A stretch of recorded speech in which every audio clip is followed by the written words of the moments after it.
Hello and welcome students, Gyanjyoti coaching সেন্টারের পক্ষ থেকে তোমাদের সকলকে আরো একবার স্বাগত। আমি ইয়াসমিন, আমি তোমাদের ইউনিভার্সিটির আন্ডারে এডুকেশন সাবজেক্টটি নিয়েই তোমাদেরকে পড়ানোর গাইড করার চেষ্টা করছি। এর আগের দিনে কিন্তু আমার যে ক্লাসটা ছিল সেটা 12 মার্কসের একটা কোশ্চেন নিয়ে আমার ক্লাসটা চলছিল। তোমাদের যে টপিকটা চলছিল সেটা হচ্ছে কৈশোরকালীন বিকাশজনিত বৈশিষ্ট্য।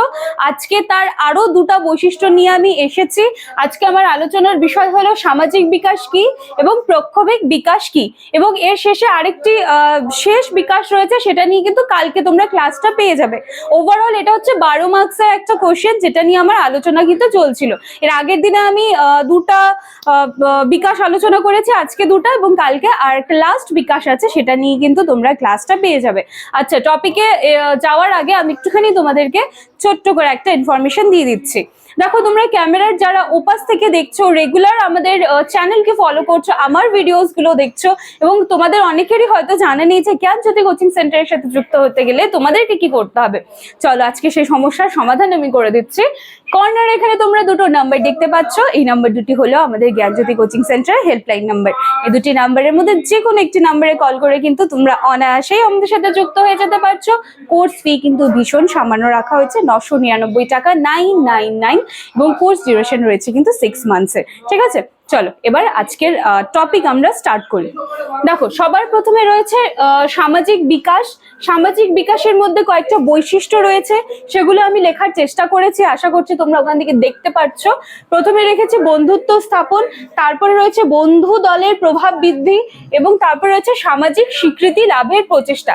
দেখো, এই যে সামাজিক বিকাশ, এই সময়টা কি হচ্ছে, এই সময়টা হচ্ছে কৈশোরকাল। হ্যাঁ, এই হচ্ছে কৈশোরকাল, হচ্ছে ব্যক্তির কিন্তু একটা পরিণত সময়। এই সময়টায় কি হচ্ছে, তারা পরাধীন থেকে স্বাধীন হয়, পরাধীন থেকে স্বাধীন হওয়ার কিন্তু একটা মধ্যবর্তী সময়।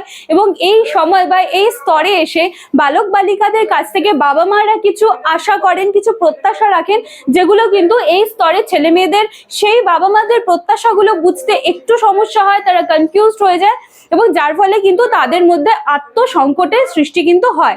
ঠিক আছে, এইবারে দেখো এগুলোর যে বৈশিষ্ট্য আছে সেগুলো কি। প্রথমে রেখেছি হচ্ছে বন্ধুত্ব স্থাপন। এই স্তরে এসে দেখা যাচ্ছে বালক বালিকাদের মধ্যে বন্ধুত্ব ব্যাপারটাকে তারা খুব মানে কি বলবো, প্রায়োরিটি দেয়। তারা বন্ধু যে জিনিসটাকে, সেই জিনিসটাকে খুব গুরুত্ব দেয়, মানে গ্রুপ তৈরি করতে খুব পছন্দ করে এই সময়, যার ফলে তারা সোশ্যাল নেটওয়ার্কিং তৈরি করে, এবং এই যে তারা একটা গ্রুপের মধ্যে থাকতে পছন্দ করে বা একটা বন্ধুত্বপূর্ণ সম্পর্কের প্রতি তারা খুব বেশি সচেতন হয় এই সময়টায়। সেজন্য কিন্তু এই সময় দেখতে পাই যে সামাজিক সংগঠনের সদস্যও কিন্তু এই সময় তারা হয়ে থাকে। এরপরে রয়েছে বন্ধু দলের প্রভাব বৃদ্ধি। দেখো, আবার সেই বন্ধু দলের কথাই কিন্তু চলে আসলো। এই স্তরে কি হচ্ছে, ছেলে মেয়েদের মধ্যে কিন্তু আত্মসংকট যেটা আছে সেটা সৃষ্টি হয়। এই সময় তারা বন্ধুদের সঙ্গে কিন্তু বেশি সময় কাটাতে পছন্দ করে, যার তুলনায় বলবো যে পরিবারের যারা সদস্য আছে তাদের তুলনায় কিন্তু তারা এই সময় বন্ধুদের সাথে সময় কাটাতে কিন্তু বেশি স্বাচ্ছন্দ্য বোধ করে।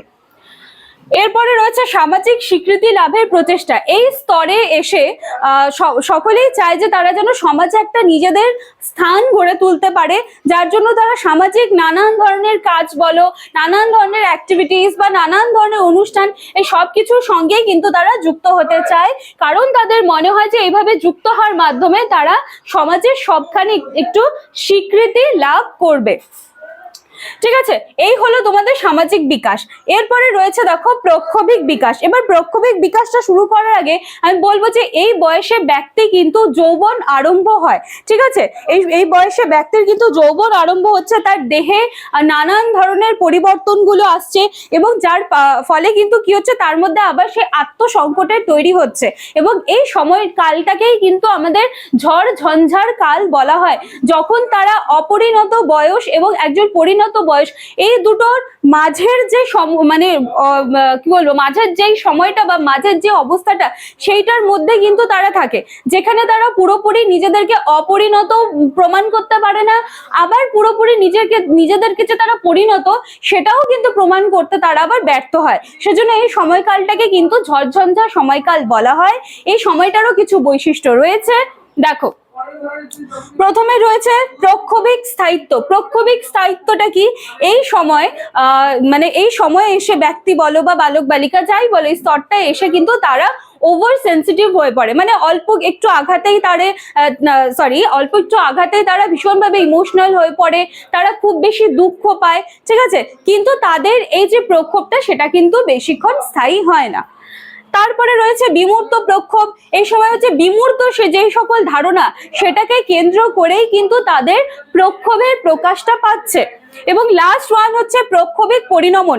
প্রক্ষোভিক পরিণমন কি হচ্ছে? এই যে বৈশিষ্ট্যটা আছে সেটা কিন্তু শেষ বয়সে আসে, ঠিক আছে? শেষ বয়সে এসে কিন্তু আমাদের যে প্রক্ষোভিক পরিণমন হচ্ছে সেটা শেষ বয়সে আসে, এবং এই বয়সে এসে তারা সুশৃঙ্খল ভাবে কিন্তু প্রক্ষোভমূলক আচরণ করতে পারে। তো এই ছিল আজকে দুটা বিকাশ, একটা সামাজিক বিকাশ, একটা প্রক্ষোভিক বিকাশ। কালকে নৈতিক বিকাশ নিয়ে একটা লাস্ট বিকাশ আছে, সেটা নিয়ে কালকে তোমরা ক্লাসটা পেয়ে যাবে। আজকের ভিডিওটা জাস্ট এই দুটো বিকাশ আলোচনা করলাম, কারণ এর আগের দিনে আমি যে ক্লাসটা দিয়েছিলাম সেখানে কিন্তু আরো দুটা বিকাশ আমি আলোচনা করে দিয়েছিলাম, এবং ওভারঅল কিন্তু এটা 12 নম্বরের একটা প্রশ্ন যেটা আমাদের আলোচনা চলছে। চলো আজকের ভিডিওটি এইটুকুই থাকছে। নেক্সট দিনে আমি আরেকটি লাস্ট যে বিকাশটা আছে সেটা নিয়ে কিন্তু আবার তোমাদের সামনে চলে আসবো। দেখা হচ্ছে নেক্সট ভিডিওতে। Thank you.